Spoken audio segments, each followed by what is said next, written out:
¿Quién anda por ahí?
Sí, muy buenas noches. Hablo con el Vaticano. Sí, estoy hablando, es una emergencia. Desde Buenos Aires, de la Biblioteca Nacional, necesito hablar con extrema urgencia con su santidad, por favor. Sí, la entiendo, pero la verdad es que es una emergencia. Claro, espero, cómo no.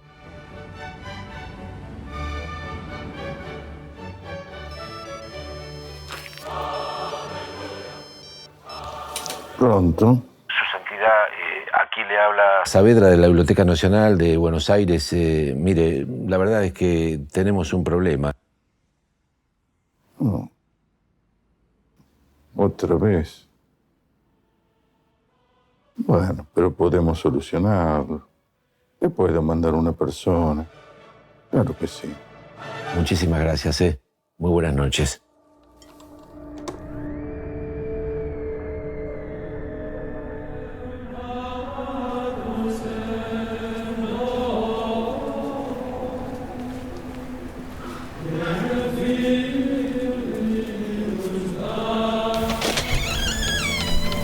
Otra vez. Hermano Guillermo. Sí. Llamado del Santo Padre, Guillermo. Hola. Sí. ¿Esa otra vez? Ok. Gracias. No de nada, hermano.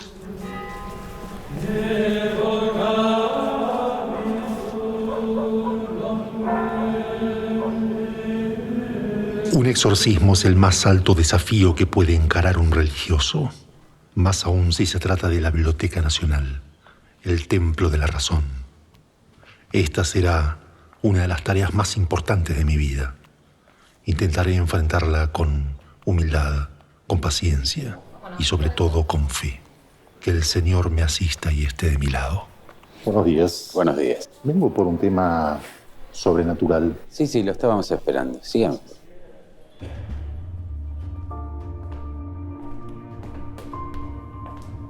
Que el edificio no está en paz lo podría sentir cualquier mano santa. Pero esto es una tarea mayor para un verdadero hombre de Dios. Yo llego hasta acá. Son 2 pisos más. Va a encontrar una puerta celeste. Cuando la abra, derechito, lo va a encontrar. Suerte, hermano. Vaya con Dios.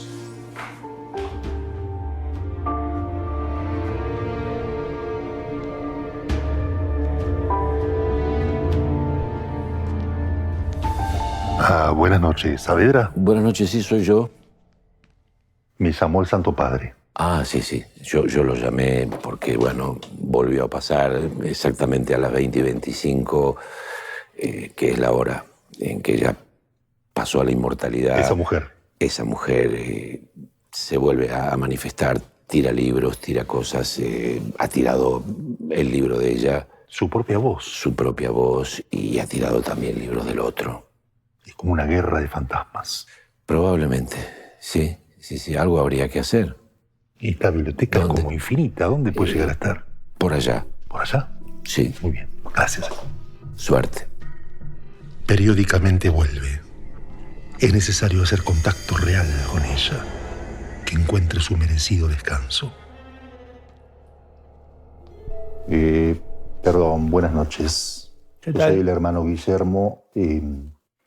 ¿Ustedes saben algo del fantasma de Evita acá en la biblioteca? Sí, es claro. Si usted quiere, yo le puedo contar. Por favor, me interesa sobremanera. En el año 2002 se cumplían 50 años del fallecimiento de Evita. Y la Biblioteca Nacional en ese momento piensa hacer una gran muestra. Y empezamos, como siempre, a armar las vitrinas, etcétera, etcétera. Y en un momento uno de los chicos que trabajaba conmigo va arriba. Pasan 5 minutos, 10 minutos, 15 minutos. No vuelve. Al rato viene demudado, blanco papel. Pero, ¿qué te pasó? Bueno, estaba escribiendo lo que vos me dijiste y empiezo a sentir detrás mío un calor que se va acrecentando. En un momento hago así y veo pasar una imagen con una túnica blanca y una cabellera rubia, que como vino se fue. Pero yo me quedé duro y por eso tardé tanto. Extraordinario. Me parece que el fantasma de Evita en la cultura argentina es un poco ese milagro, ¿no? Vos escribiste un libro sobre el tema, Julia. Contame un poco cómo visualizas el tema. Sí, que es una presencia constante, ¿no? A pesar de haber pasado 70 años de esa muerte, estamos en el lugar donde murió. Sin embargo, el edificio donde ella murió fue demolido, se construyó encima, su cuerpo fue secuestrado, ¿no? Quiero decir, hay algo de un duelo que no se pudo realizar y que parte de ese duelo y esa politización de ese cuerpo y esa muerte, de alguna manera me parece que también generaron, no para racionalizarlo, ¿no? Pero sí de alguna manera para explicar por qué esta presencia tan presente a pesar de la ausencia. El libro trata de alguna manera de reconstruir una arista de la vida de Eva Perón que tiene que ver con su rol como dirigente política, tiene que ver con la creación y la dirección de un partido político propio de Eva Perón, que era el Partido Peronista Femenino, que era un partido en igualdad de condiciones que los hombres, ¿no? Algo que no se había visto en ninguna otra, no se había replicado en ninguna otra experiencia política. Y esa experiencia del Partido Peronista Femenino es central porque es gracias a este partido que por primera vez en la historia argentina se incorporan las mujeres a la vida política. En la elección del 51 entran las primeras diputadas y senadoras mujeres de la patria, tanto al Congreso Nacional como a las legislaturas provinciales.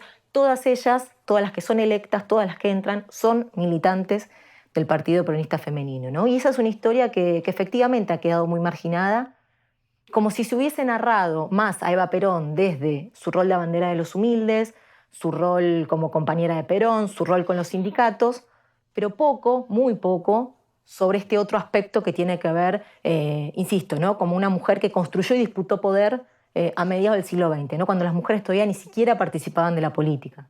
Que las mujeres cuando amamos, sabemos amar, mi general. Las mujeres somos pasionistas, mi general.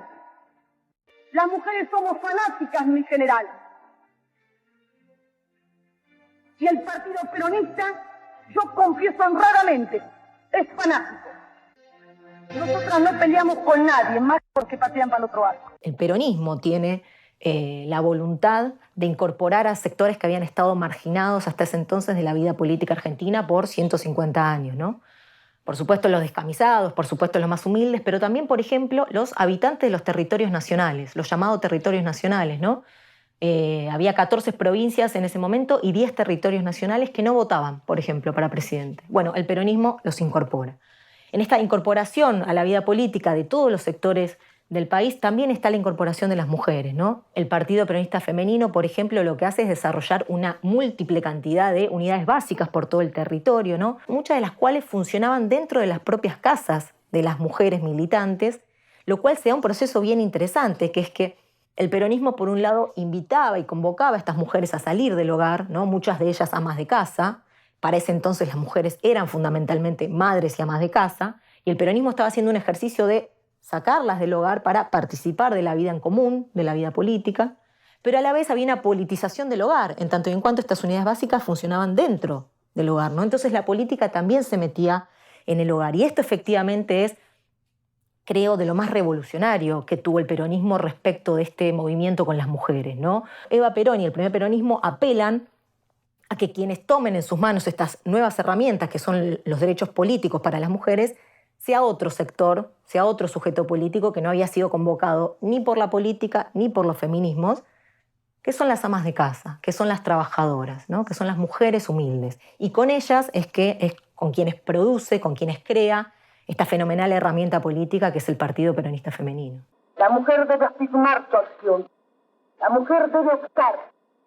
La mujer resorte moral de un hogar debe ocupar su quicio en el complejo engranaje social de un pueblo. Nos pide una necesidad nueva de organizarse en grupos más extendidos y remotados.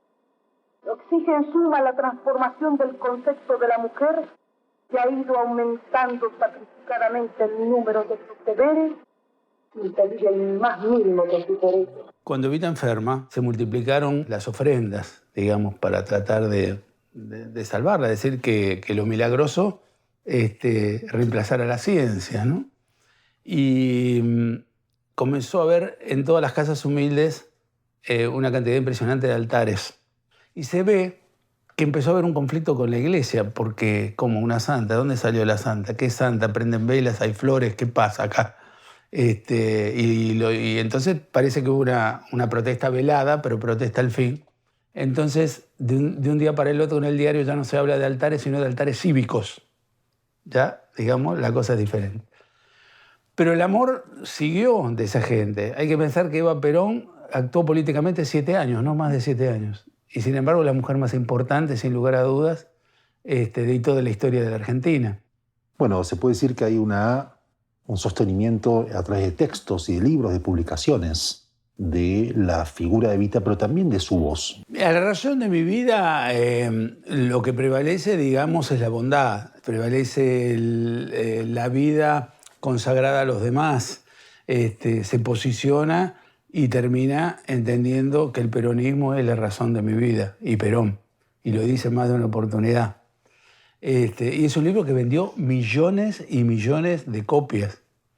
Y, digamos, poco tiempo antes de morir, dicta un libro que es completamente contrario a eso, que se llama Mi mensaje, y que es totalmente la antítesis de ese, porque denuncia con nombre y apellido, digamos, a los que no iban a permitir que se hiciera una Argentina peronista.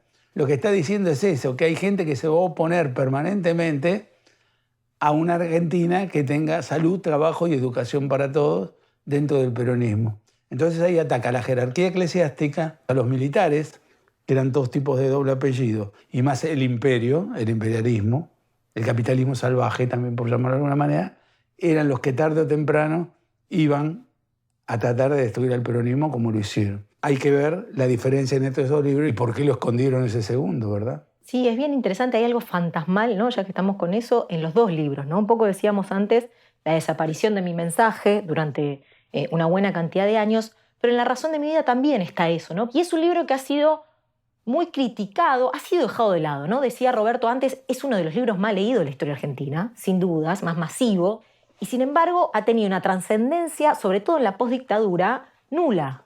Y me parece que es un gran libro que hay que volver a leer, ¿no? Que hay que volver a retomar después de mucho tiempo, porque lo cierto es que es un grandísimo manifiesto político, La razón de mi vida. Y este libro está dividido en 3 partes y la última parte está dedicada particularmente a las mujeres. Nuevamente volvemos a eso. Y se dice, por ejemplo, cosas como que todas las tareas que las mujeres realizan en el hogar y que son tareas invisibilizadas tienen que tener una remuneración. Ahora que nos hemos conocido mejor, que estamos unidas por todo el país en un bloque solidario, la mujer del presidente de la República que os habla no es más que una argentina. La compañera Evita está luchando por la reivindicación de millones de mujeres. Ahora, también hay una dimensión que creo que vos señalás en tu libro, Julia, porque uno cuando piensa las figuras sacrificiales, las figuras sagradas, las piensa desde el punto de vista del ascetismo, ¿no? El ascetismo heroico, revolucionario. Sin embargo, Evita, digamos, tenía una cosa de exhibición del goce al cual los pobres, los humildes tenían derecho, ¿no? Que es una de las críticas que más recibía, ¿no? ¿Por qué tanto lujo para los más pobres? El motivo de Eva, primero, claramente está discutiendo con lo que había sido siempre la beneficencia por parte de las clases dominantes, ¿no? La idea de la limosna, les damos el resto, lo que nos sobra. Sí. Bueno, la concepción de Eva Perón desde la fundación es completamente contraria, ¿no? Una idea de que hay que nivelar, ¿no? De que aquellos que, una reparación de clase, diríamos, ¿no? Aquellos que sufrieron, aquellos que estuvieron durante décadas, durante años, siendo postergados por esas clases, ahora van a disfrutar exactamente lo mismo que disfrutan las clases dominantes en la Argentina. El de Evita será entonces un fantasma justiciero. ¿Qué buscará? ¿Que la vuelvan a leer? Tal vez Rosenberg tiene razón. Difícil que pueda hallar descanso en este lugar con tanta historia. Tengo que ocuparme del otro también. ¿Estará buscando que lo lean?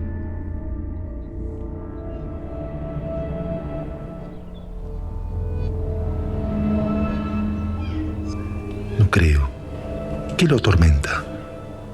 Esta tarea es más compleja de lo que pensé.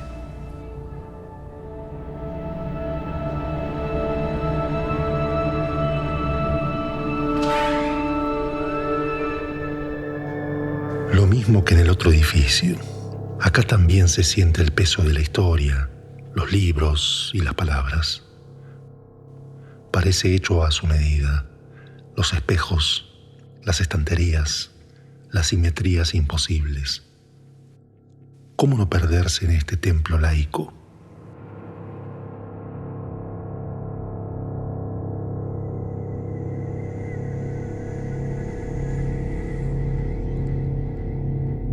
Perdón, buenas tardes. Yo vengo acá a tratar de averiguar qué es esa cuestión del fantasma de Borges que aparece. Caramba, Laura, no sabemos ¿no? nada. Nunca lo vimos. No sé, estamos rodeados de fantasmas todos los días y nos damos cuenta. Seguramente el fantasma se mudó con los libros, ¿no? Probablemente. El fantasma es de la biblioteca, no del edificio que la biblioteca habita. Claro, Así los que libros habría... que Borges, cuando fue bibliotecario, que Borges traía acá, sus propios libros, o los que él usaba del acervo de la Biblioteca Nacional, ahora están en Agüero. Claro. Y esos libros, de algún modo, fueron intervenidos, fueron trabajados por él, fueron escritos, ¿no? Esos libros estuvieron en esta oficina y fueron intervenidos por él mientras que preparaba las obras completas de Messé en 1955. Y él comienza a rodearse en esta oficina de esos libros que había interpelado de juventud para corregir, expurgar algunos textos y reescribir, que era la gran tarea de Borges. Entonces este lugar fue el lugar de alguna manera donde sí vuelve a la creación Borges después de unos años de silencio. Los libros que él usa en el momento en el cual está dirigiendo la biblioteca son en parte los libros, en alguna oportunidad, los libros de la biblioteca, y ahí ya los encontramos intervenidos por su madre, ¿no? Que era su principal lectora, por Leonor Acevedo de Borges.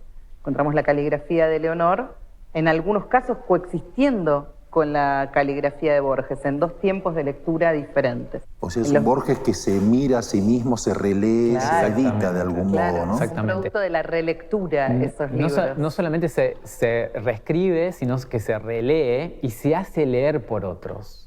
Cuando Laura dice la madre le leía, porque él ya estaba ciego, o algún amanuense como Bioy Casares le leía, también tenemos caligrafía de él le decía, léeme tal párrafo que yo recuerdo tal texto. Y después le decía inmediatamente, quiero anotar tal cosa. Ustedes en este libro, que de algún modo es la restitución de las operaciones que hizo Borges leyendo libros. Ustedes, cuéntenme un poco cómo fue el trabajo. Tomaron los libros, las frases que Borges cita, las que traduce. Empezamos agarrando las obras completas de Borges, extrayendo de ahí la bibliografía, la que está expresamente citada y la que no, la que sospechábamos que había consultado. La señalamos, la extrajimos y ahí hicimos el trabajo inverso, buscarlo en los catálogos de la Biblioteca Nacional. ¿No es así, Laura? Sí, exactamente. Lo hicimos así, pero también sucedió que un libro te va llevando a otro, porque en la medida que íbamos encontrando los libros, íbamos encontrando las notas, en las notas se citaban otros libros que no aparecían de ninguna manera mencionados en la bibliografía, no aparecían mencionados en las obras, libros inesperados. Para mí, siempre digo, tuvo todo un periodo y lo pudimos hacer, fue un trabajo largo y lo pudimos hacer de esa manera porque llegamos a compenetrar. Fue tan difícil, tan inaccesible en un momento el abordaje de lo que leíamos, que nos permitió compenetrarnos totalmente con el modo, sobre todo con el modo de lectura, para llegar a la instancia final. Las notas tenían todo un sistema, hay un sistema propio que cada lector tiene, ¿no? Como la marginalia es algo personal, cada lector tiene un tipo de marginalia especial y Borges tenía uno, pero todo eso representaba el acto de leer, ¿no? O sea, eran representaciones gráficas del acto de lectura.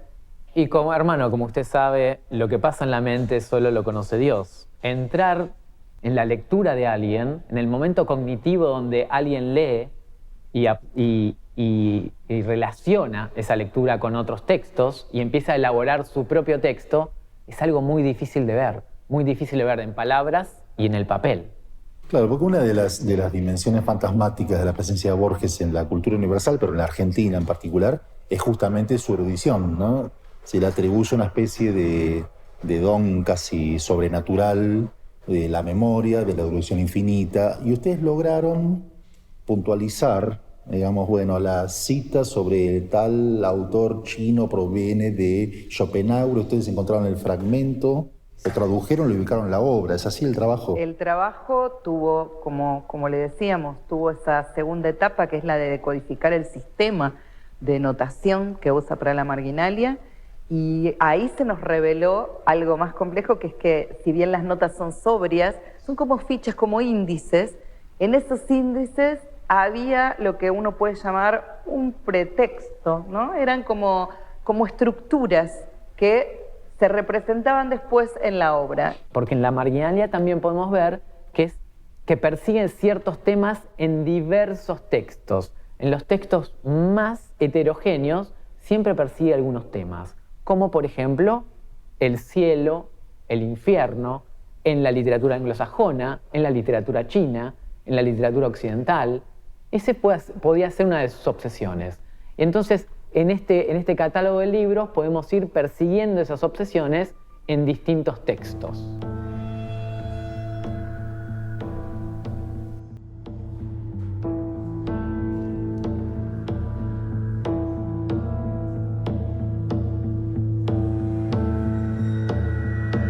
Tener más preguntas que respuestas es la condición humana. Dame fuerzas, Padre.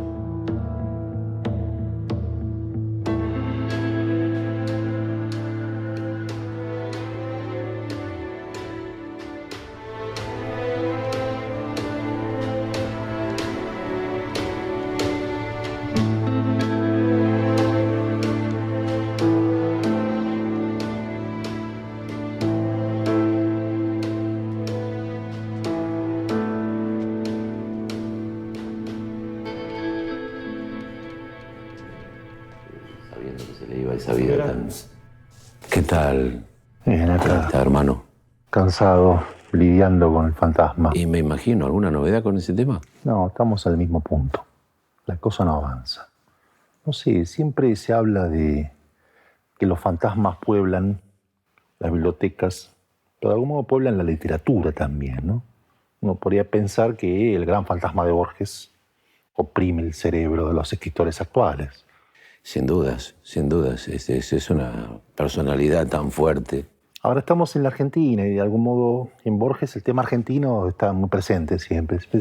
Se lo suele considerar como un universalista, un europeo en el exilio, pero de algún modo la Argentina, la gauchesca, ¿no? Que es uno de los grandes géneros que atraviesan nuestra historia, está presente en Borges, ¿no? Absolutamente, no solo por los ensayos que escribió sobre la gauchesca en general, sino sobre ese texto extraordinariamente polémico y luminoso que es el texto sobre el Martín Fierro. Claro.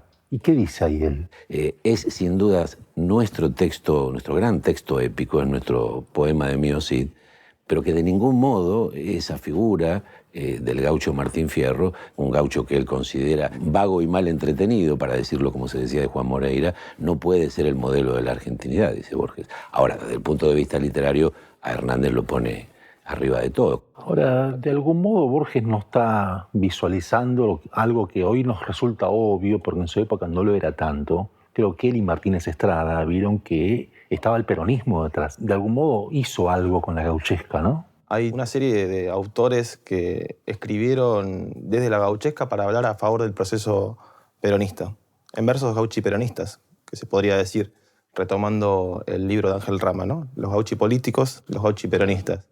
Está, por ejemplo, no sé si lo vieron, no sé, padre, si usted lo vio alguna vez, un libro llamado Martín Pueblo, que salió por la editorial Mundo Peronista.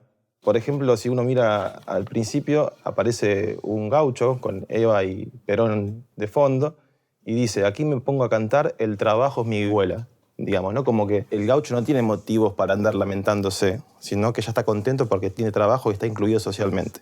Por eso Borges dice como que, bueno, que si José Hernández viviera ahora, sería peronista. De algún modo hay una tensión ahí, porque la primera parte del poema es la denuncia del Estado, la denuncia de la máquina de daños, y de algún modo se dice que la opción peronista es la opción por la vuelta, es decir, el momento de conciliación, ¿no? El gaucho debe tener patria, hijos, hogar, digamos, un gaucho ya integrado, ¿no? Integrado, claro. Sí. Claro, y es un Estado que en realidad ya no es una amenaza, sino que es el Estado de la comunidad organizada.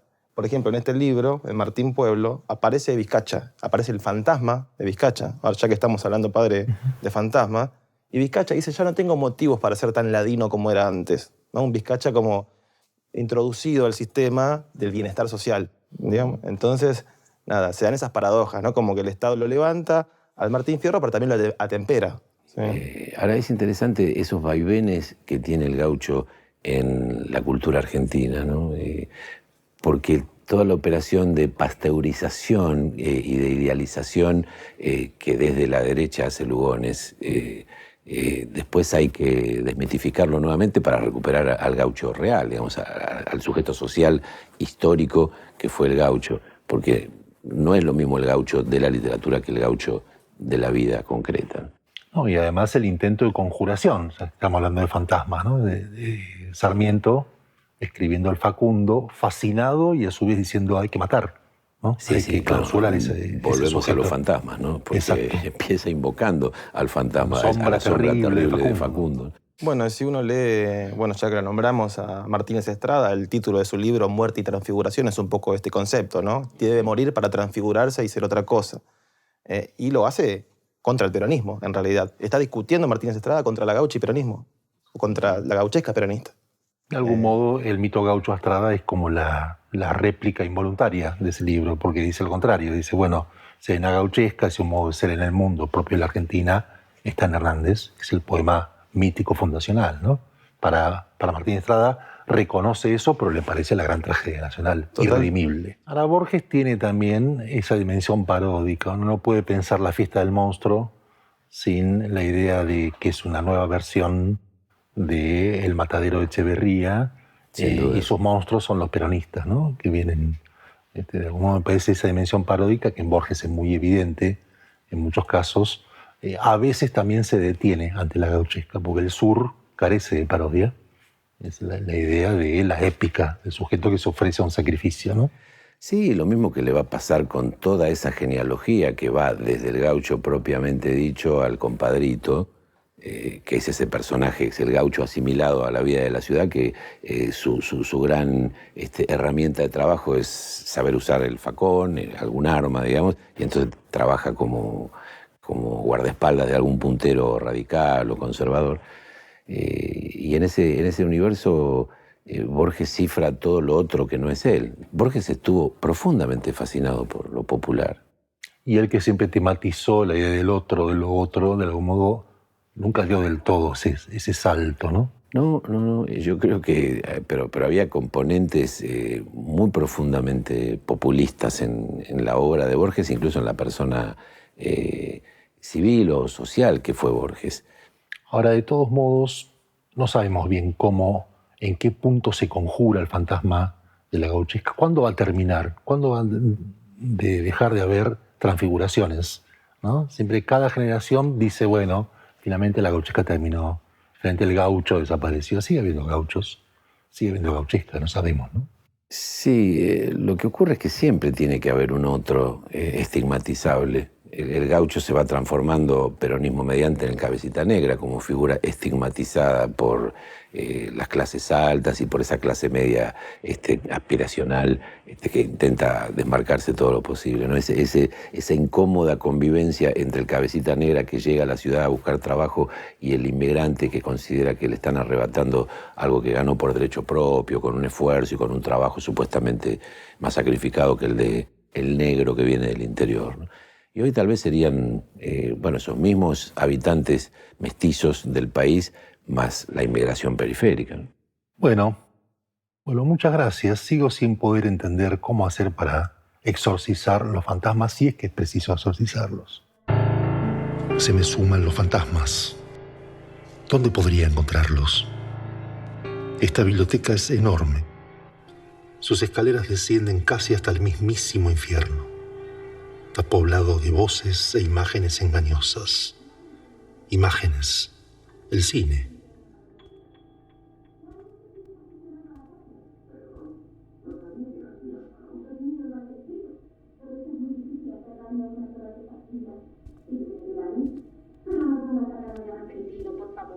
Era solo un aviso, por su bien. ¿Un aviso? ¿No sabía que trae mala suerte tirar a las palomas? Si le debo el placer de conocerla, no es tan mala suerte. Gracias. Pero vea el resultado. Un caballo que se desboca y 2 huéspedes forzosos en esta casa. Atadura maligna, cadena satánica. Va de retro, va de retro. Sí. Perdón, ¿me puedo sentar? Sí. Usted es Clara. Sí. Gonzalo. Sí, Gonzalo. Claro, ustedes son especialistas en la relación entre el cine y la literatura y la política, ¿no? Me parece sería interesante reflexionar, de algún modo, cómo el peronismo y Evita, en particular, construyeron o constituyeron una imagen que habita la cotidianidad del mundo de las imágenes de la Argentina, ¿no? Como un fantasma. Absolutamente. Sí, yo creo absolutamente que muchas de las imágenes cinematográficas que se construyeron en esos años están en la base identitaria de nuestra cultura, porque es un personaje que se brinda a las masas en los noticiarios, ¿no? Por un lado está... siempre hay una contigüidad espacial entre Evita y las masas que hacen que el personaje de Evita adquiera unas características muy significativas. El cine tardó mucho tiempo en traer a Evita, la vida de Evita, representar a una Evita en su juventud. Mucho tiempo tardó. Es un fenómeno de la vuelta a la democracia, ¿no? Bueno, y está también un poco la situación de la sacralidad que su muerte trágica joven le imprime, que la vuelve de una singularidad no repetible. O sea, ¿quién se iba a animar en el 53, 54, 55 a hacer de Evita, ¿no? Era como un sacrilegio, era lo no representable, me parece, hasta cierto punto. Por eso tuvieron que pasar generaciones, ¿no? Hasta la de Sanso. Ahora no sos una actriz argentina, sino que representaste Evita. Claro. A mí me gusta mucho Deshonra, no sé si la llegaste a ver, de Tiner. Es una película que transcurre en una cárcel de mujeres. Es una cárcel toda oscura, terrible, maltratos. Hasta que llega la interventora, ¿no? Que Mecho Ortiz con el traje de Evita y el rodete y da su discurso. Atención, va a hablar la señora interventora. Las autoridades me han hecho el honor de confiarme la dirección de este establecimiento para adecuar su sistema a los principios de humanidad que inspira todos los actos de un buen gobierno. Para cumplir por fin la vieja aspiración de que las cárceles sean para seguridad y no para castigo de los penados. Es una película de 52 que fue un éxito, uno de los grandes éxitos argentinos. Muy bien hecha y a partir de ahí la cárcel cambia, aparecen jugando al básquet. Bueno, el lugar donde... Hay una biblioteca. Una biblioteca, ¿no? Y todo luminoso. Sí. Era el modo del peronismo de imaginar la política en el cine. Evita había había hecho papeles en varias películas, siempre papeles secundarios, ¿no? Y de algún modo no estaba en el imaginario, hasta que sucede casi estrictamente contemporáneamente al 17 de octubre, la filmación de La Pródiga, ¿no? Que fue un episodio de directa censura o prohibición por parte de Perón, ¿no? ¿Cómo fue ese episodio? Bueno, La Pródiga se iba a estrenar una semana después del casamiento de Perón y Evita, y obviamente ya Perón tenía como muchas dificultades para casarse con Evita, un militar de carrera que había elegido a una señorita del espectáculo, ya era un problema, y obviamente el estreno de una película donde ella era protagonista, imagino que les pareció que era el sumum de los problemas. Entonces, yo le doy un valor simbólico, ¿no? Evita elige ahí, ¿no? También elige, se terminó esta carrera y empieza la otra, ¿no? Deja el espectáculo y pasa a una escena y a unos escenarios gigantescos. Muy cinematográficos. Muy cinematográficos. Bueno, está el viaje a Europa. Sí. Donde ella ahí, la imagen de ella es una imagen muy ligada al espectáculo, todavía con los trajes, el modo en que se presentaba. Buenas maneras. Y ahí era más actriz que política todavía, ¿no? O sea, estaba más en el medio. Después ya, y con el traje sastre, creo que... con un tipo de sensualidad más vinculado a la sensualidad que se requería una estrella cinematográfica. Y luego vamos a ver una sensualidad muy diferente, la sensualidad que Evita despliega entre las reinas del trabajo, despliega desde un balcón de la Casa Rosada, una sensualidad que viene ligada a la fuerza de la militancia. Sí, qué raro que uses la palabra sensualidad, porque de algún modo también aparece como una figura de potencia guerrera, ¿no? Esos discursos inflamados, digamos, de una pasión transformadora.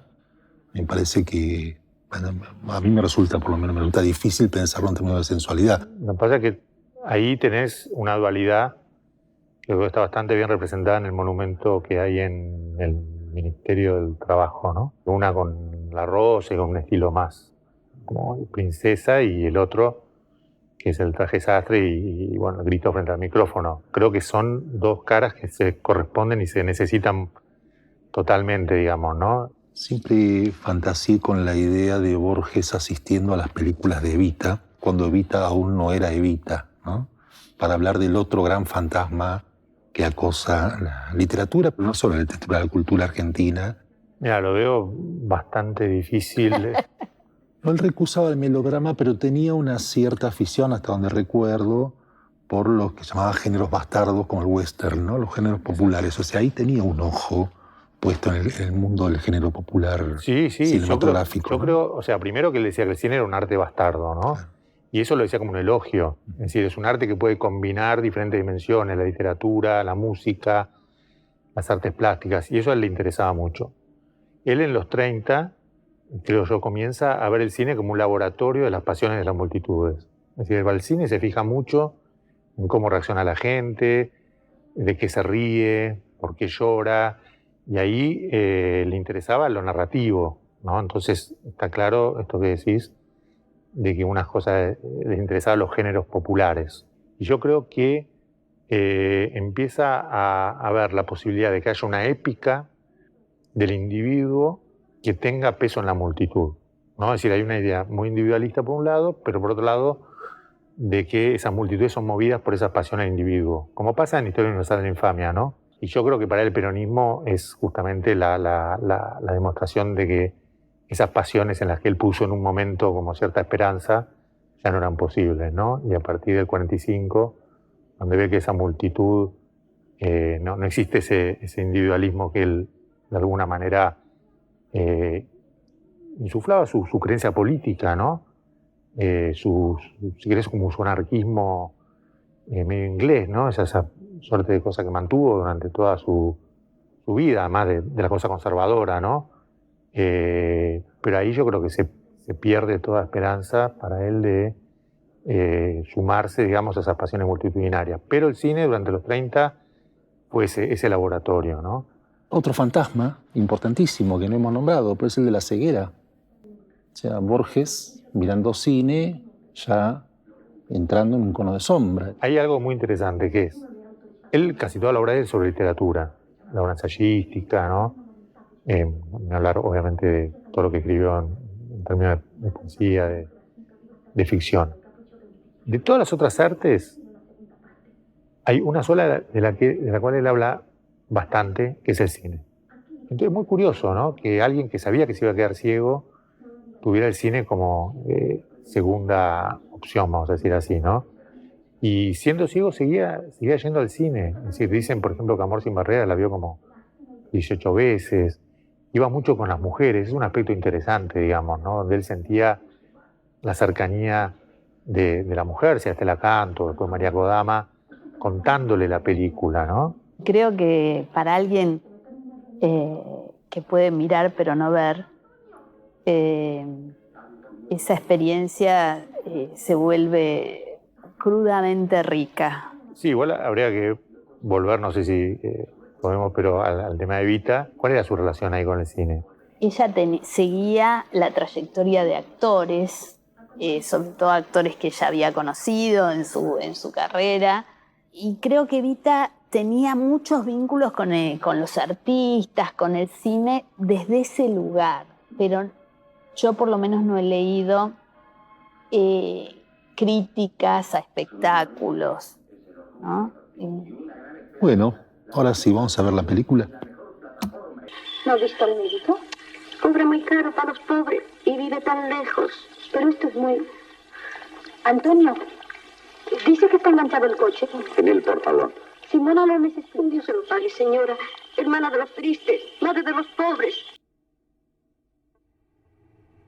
Hice todo lo posible, Santo Padre. No creo haber solucionado el problema. Al menos parece haber un espacio, el cine, para la convivencia pacífica entre los fantasmas. Por otra parte, ¿qué son los libros sino depósitos de fantasmas? Voces que nos hablan desde el más allá. ¿Cómo pensar en una biblioteca sin fantasmas? Bueno, como sea, hasta acá llego yo. Por el río Paraná venía navegando un piojo, con un hachazo en el ojo y una flor en el ojal. Contraflor al resto. Ah, la flauta cante. 28.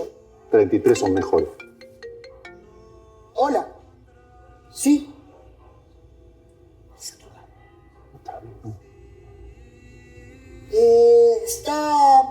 Está ocupado, está meditando en este momento. Ok, le digo, luego lo llamo. Gracias, Santo Padre. Las 33. Truco.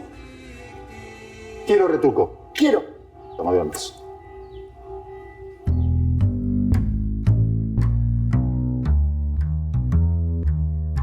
Un investigador nunca sabe qué esperar cuando suena el teléfono. Puede ser un marido celoso, una estafa, una cuestión de derechos de autor o alguna otra estupidez. Esa noche lo que oí superó todo lo conocido. Era el caso que había estado esperando toda mi vida. Un caso criminal y literario a la vez. Siempre se dijo que el tema del Necronomicon, el libro escrito por el diablo, era no solo una invención de Lovecraft, sino también un chiste de Borges, ¿no? ¿Te lo vio? Yo no lo vi, justamente por eso estoy acá.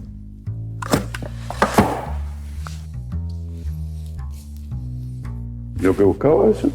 Abdul Alasred, Necronomicon, versión latina de Olaus Wormius, España, siglo XVIII.